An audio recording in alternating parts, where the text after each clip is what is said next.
Salut à tous, j'espère que vous allez bien, la Ligue des Champions est de retour les amis, et oui, enfin, il était temps. Premier match de groupe de poule, si on peut appeler ça comme ça. Ouverture de la Ligue des Champions pour le Barça contre Monaco à l'extérieur.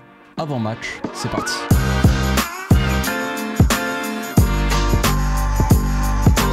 Au passage, n'hésite pas à nous rejoindre si c'est pas encore fait et à partager la chaîne autour de toi, ça fera plaisir à tonton. Ansu Fati est de retour, c'est l'information de la journée. C'est une grande joie et un grand bonheur de voir ça. Le sourire d'Ansu Fati à l'entraînement, tout ça, moi ça me donne le sourire. Moi je suis content, tout simplement, c'est tout. Je n'ai rien d'autre à dire. Ça me donne le sourire, ça me ravit, tout simplement. Je sais pas s'il sera titulaire, je ne pense pas, parce qu'il est encore un petit peu trop tôt, tout ça, c'est évident. Mais s'il a reçu la alta médicale, le feu vert médical, il sera prêt pour au moins jouer quelques minutes. L'info aussi évidemment pour le match et le petit casse-tête en tout cas pour le mois qui arrive, c'est c'est l'absence de Dani Olmo. Comment on va faire? Par qui on va le remplacer? Est-ce qu'on fait monter Casado? Il y a beaucoup d'options pour ce match-là, mais pour les prochains matchs aussi. On sait que Rafinha avait joué au milieu de terrain en début de saison et Ferran Torres jouait ce rôle de d'ailier gauche qui rentre dans l'axe, qui est axial. On sait que ça pose des problèmes entre Ferran Torres et Baldé. Il y a ce manque de connexion, d'automatisme entre les deux. C'était beaucoup mieux avec Rafinha à gauche. Donc si on met Rafinha au milieu, il y aura cette perte-là.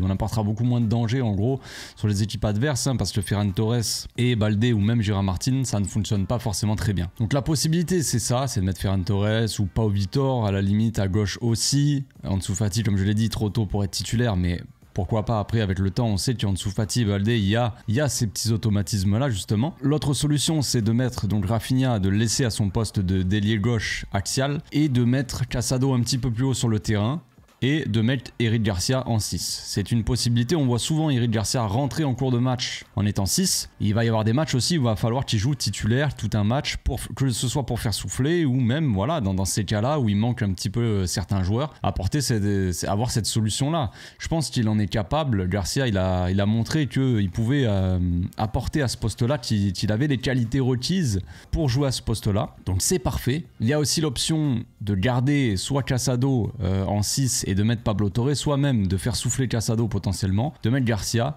avec Pedri par exemple et Pablo Torre aussi au milieu. Donc voilà, il y a beaucoup de solutions. Il y a aussi quelques petits jeunes. On sait, il y a Ansu Fati qui a été appelé là. Il y a des jeunes qui font parler d'eux en ce moment. Les cousins Fernandez, Guillet Fernandez et Tony Fernandez. Guillet qui est plus un milieu de terrain, qui avait déjà été appelé pour Girone, qui n'a pas eu tant de jeu. Bon, voilà, on sait qu'il est appelé au cas où, mais généralement, on savait très bien qu'il n'allait pas jouer. Et là, il y a Tony Fernandez qui fait un début de saison assez sympathique, je dirais. Il a une grosse part de responsabilité sur le fait que je regarde vraiment le Barça B. C'est Tony Fernandez qui est là pour montrer un petit peu de la magie. Et ça c'est intéressant. Donc je ne pense pas qu'ils auront forcément du temps de jeu, je sais pas trop. Et il y a aussi Cuenca, Andrés Cuenca, un des meilleurs défenseurs centraux de l'équipe B cette saison aussi. J'en avais déjà parlé il y a un petit moment. Cuenca, moi je l'avais découvert avec les juvéniles en Youth League parce que je l'avais trouvé très bon, tout ça. Je sais plus quand c'était, si c'était la saison dernière ou la saison d'avant. Je crois que c'était la saison d'avant. Et ouais, je voyais du potentiel en ce petit jeune là il est monté maintenant avec la B, il est titulaire pour le moment, il a été appelé aussi je crois qu'il était là pendant il me semble, oui il a pas beaucoup joué mais pendant la pré-saison la tournée aux US, donc vraiment voilà il y a du talent. Je sais pas s'ils auront du temps de jeu là en Ligue des Champions, ça me paraît un peu tôt, mais voilà. On va parler un peu du match quand même. Monaco, Barça. Bon, il n'y a pas une grosse histoire entre les deux. Moi, si vous me dites Monaco et Barça, je pense à Yaya Touré, principalement. Voilà, c'est tout. Monaco, là, ils font un début de saison assez intéressant, assez solide. Alors, c'est de la Ligue 1, c'est pas de la Liga, voilà, c'est pas le même niveau de championnat, peut-être pas le même niveau des adversaires en tout cas, mais peu importe, c'est pas vraiment grave. La Ligue des Champions, ça remet un petit peu tout à zéro. Une fois que la Ligue des Champions démarre, il n'y a pas de Ligue 1, Liga, Première Ligue, je ne sais quoi, un match de Ligue des Champions tout simplement. S'ils sont en Ligue des Champions, c'est aussi pour une raison, tout comme Brest. Peut-être que Brest, j'aurais pas le même discours, mais bon. En tout cas, Monaco débute bien son championnat, ils ont fait un seul match nul contre Lens. C'est le seul match aussi où ils ont pris un but. Ils n'ont pas beaucoup encaissé, ils ont joué 4 matchs, ils ont pris un seul but, donc contre Lens, match nul 1-1. C'était à domicile. Voilà, on doit préciser ça. Sinon, c'est un 3-0 dernièrement contre l'Auxerre, un 2-0 contre Lyon et un 1-0 contre Saint-Etienne. Est-ce que Saint-Etienne, Lyon et Auxerre sont des équipes très en forme en ce moment? Je ne sais pas. Voilà. On sait que le Barça, c'est très en forme en ce moment. On a fait 5 matchs, 5 victoires. On enchaîne. Gros score à Girone, gros score à Valladolid. On a fait des matchs solides depuis le début de la saison. On espère que ça va durer dans le temps, évidemment. Donc, est-ce qu'on doit comparer un peu les deux? Je ne sais pas. C'est difficile à dire. Comme je l'ai dit, vu que c'est pas les mêmes équipes, pas les mêmes championnats, voilà. Mais Monaco, c'est une équipe qu'on a affrontée il y a pas si longtemps que ça. Et oui, on se rappelle du trophée Jumper. Match amical, certes, mais premier match amical, premier match de la saison à domicile.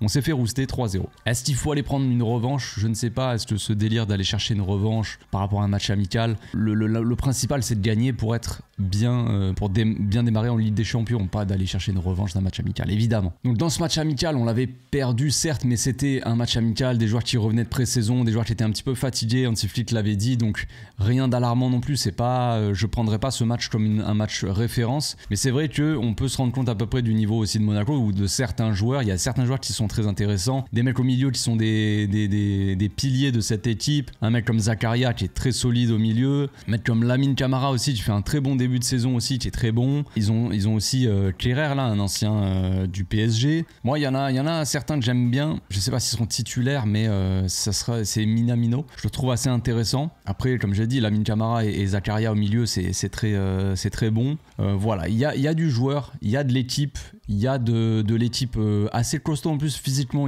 Ils vont répondre présent avec un mec aussi devant comme Mbolo que les Suisses connaissent très bien et qui est très solide. Après, il y a solide et il y a efficace. Depuis le début de la saison, Mbolo, je crois qu'il n'a pas marqué un seul but en Ligue 1. Alors il suffit que je dise ça pour qu'il marque un triplé contre le Barça évidemment, avec la chance qu'on a. Mais à l'instant T, en tout cas, Mbolo, il fait un début de saison assez compliqué. Il n'a pas marqué de but, manque un petit peu d'efficacité. On a vu quelques face à face où il les a ratés. Donc il n'a pas l'air d'être très en forme, en tout cas, dans ce début de saison. Donc Monaco, c'est pas une équipe qu'il faut sous-estimer non plus. C'est une équipe, pour moi, qui est quand même bien en dessous de celle du Barça. Hein. On va pas se mentir, on va pas faire les mecs. En termes de niveau, je pense que je vois quand même Monaco en dessous du Barça. Maintenant, comme je l'ai dit, c'est un match de Ligue des Champions. Faut pas prendre l'équipe à la légère et se dire qu'on va gagner forcément facilement ou gagner tranquille ou quoi. Non, il faut jouer le match sérieusement et mettre un maximum de buts.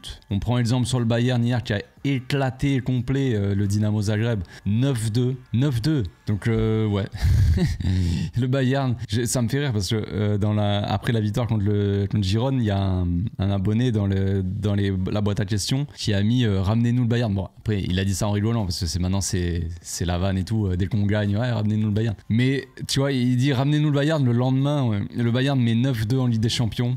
Alors finalement, non, on va attendre un petit peu le Bayern, ils viendront de toute façon en octobre. D'ici là, voilà, j'espère qu'ils vont se calmer un petit peu. On va passer tout de suite donc à la composition d'équipe, c'est parti. Voici donc mon 11 pour le match contre Monaco. Alors il y a quelques petites rotations, évidemment. Lamine Yamal principalement, notre danger numéro 1. Je le mets sur le banc. Alors c'est quelque chose pour moi qui est compliqué. Parce que évidemment Lamine Yamal, le voir sur le banc d'un côté, j'ai pas spécialement envie, surtout que c'est le premier match de Ligue des Champions, notre match d'ouverture de Ligue des Champions, et franchement Lamine sur le banc, j'y crois pas concrètement. Mais Ferran Torres à droite en plus, concrètement là il a pas l'habitude de jouer à ce poste là, enfin en tout cas Souflic il a pas joué là, c'était pas Vitor. C'est que Ferran Torres il a joué plus à la place de Rafinha ou Lewandowski. Ferran Torres, son début de saison il est pas fameux hein, concrètement. Là il a pris un rouge contre Girone et c'est pour ça aussi que j'ai envie de le mettre en Ligue des Champions, parce que dans tous les cas il pourra pas faire souffler, il pourra pas jouer ce week-end contre Villarreal, donc je préfère le mettre là, comme ça on en profite pour faire souffler aussi un petit peu Lamine Yamal qui n'a quasiment, voire pas du tout, soufflé depuis le début de la saison. Donc Ferran Torres à droite, Lewandowski dans l'axe, Rafinha au même poste que d'habitude, Casado, Eric Garcia, Pedri, avec un rôle plus offensif à l'image que fait Dani Olmo depuis qu'il est là. Baldé aussi je le fais souffler, Gérard Martin à la place, je pense que Gérard Martin devrait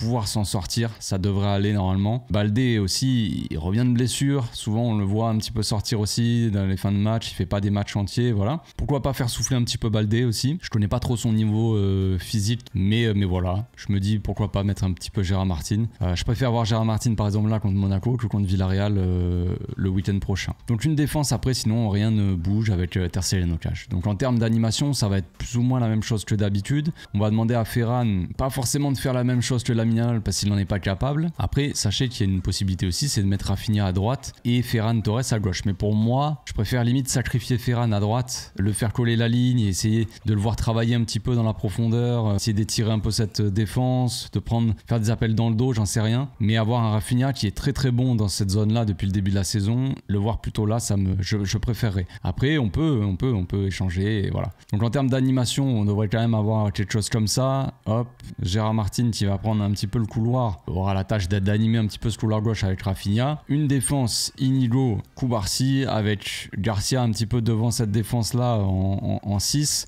Un Koundé qui fera les efforts comme souvent, qui offensivement apportera comme il peut. On va dire quand il y a Lamine Yamal, il se débrouille pour soit faire des appels ici dans le demi-espace pour que Lamine soit collé à la ligne et voilà, fasse le taf sur le côté. Là je verrais plus un Koundé à la limite qui prend le couloir et laisser un petit peu l'intérieur du jeu pour Ferran Torres. Ça correspond plus à Ferran, se retrouver un petit peu dans l'axe, essayer de faire des appels et Koundé avoir ce rôle là pour étirer la défense, ça sera quand même plus simple avec un Pedri et Casado comme ça qui vont aussi ratisser les ballons aussi quand il y a des contre-attaques, essayer d'avoir un Casado assez proche d'Eric Garcia aussi. Casado, faudrait qu'il ait le rôle de Pedri habituellement, c'est à dire que ce qu'on voit c'est que Casado est seul en 6 avec un Pedri qui redescend énormément quand même, presque en double pivot dans les phases de construction pour aider, pour apporter une solution. On a par exemple Koundé plus bas, Koubarsi, Inigo Martinez ou même des fois une défense à 4 carrément avec les latéraux qui sont assez bas pour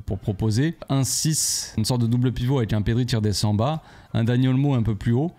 Et ensuite, quand on a passé un petit peu, quand on a fini de sortir le ballon de la défense, qu'on a passé le milieu de terrain, là on voit des latéraux qui montent un petit peu plus, les deux centraux qui restent bas quoi on va dire, le milieu qui est Pedri qui monte, qui n'hésite pas d'être en bas à la construction mais qui finit aussi des fois les actions comme on a pu le voir dans les derniers matchs, et avec Garcia donc en l'occurrence en 6. Je pense qu'on verra quelque chose comme ça, dans l'animation en tout cas. Après dans le choix des joueurs, est-ce que Baldé sera titulaire, c'est possible, est-ce que Lamine Yamal sera encore titulaire, c'est très très possible. À voir. Moi je préfère souffler, j'ai choisi de faire souffler Lamine Yamal et Baldé. J'ai choisi de mettre Garcia en 6 aussi, je pense qu'il est capable. On pourrait très bien aussi mettre Pablo Torre en cours de match, Ansu Fati en cours de match, pourquoi pas aussi. Et puis Lamine Yamal aussi en cours de match. Lamine Yamal n'est pas obligé de jouer 0 minutes sur ce match-là, c'est évident ça. Voilà pour ma compo, je sais pas ce que vous en pensez, c'est délicat. On essaie de faire des rotations, mais d'un autre côté, se passer entre guillemets de Lamine Yamal pour le premier match de Ligue des Champions, ça fait mal au cœur. Moi-même, je me dis, voilà, j'ai envie de voir Lamine Yamal pour le premier match d'ouverture de Ligue des Champions. J'ai envie de le voir marquer, j'ai envie de le voir être décisif. Il va être surmotivé. Cette saison, il est déjà très très fort en Liga, voilà. Mais là, c'est le début de la Ligue des Champions. Je pense que s'il devait aller sur le banc, il serait quand même assez déçu. Ça reste un jeune joueur, faut pas abuser non plus. On se plaint tous du temps de jeu de Lamine Yamal. Ouais, faudrait quand même qu'il sorte un petit peu plus, de temps en temps, un petit peu plus tôt dans le match et tout ça, pour qu'il souffle. Là, moi, je décide de le faire souffler. Je sais qu'il y en a qui seront pas d'accord, mais écoutez, c'est un choix, c'est comme ça. Est-ce que ce sera la réalité? Je ne sais pas. On se retrouve demain, les amis, 1 heure avant le match. Je serai en live d'avant-match sur donc la chaîne YouTube, comme d'habitude. Et ensuite, pour le débrief, d'ici là, portez-vous bien, passez une excellente journée. À demain. Ciao, ciao.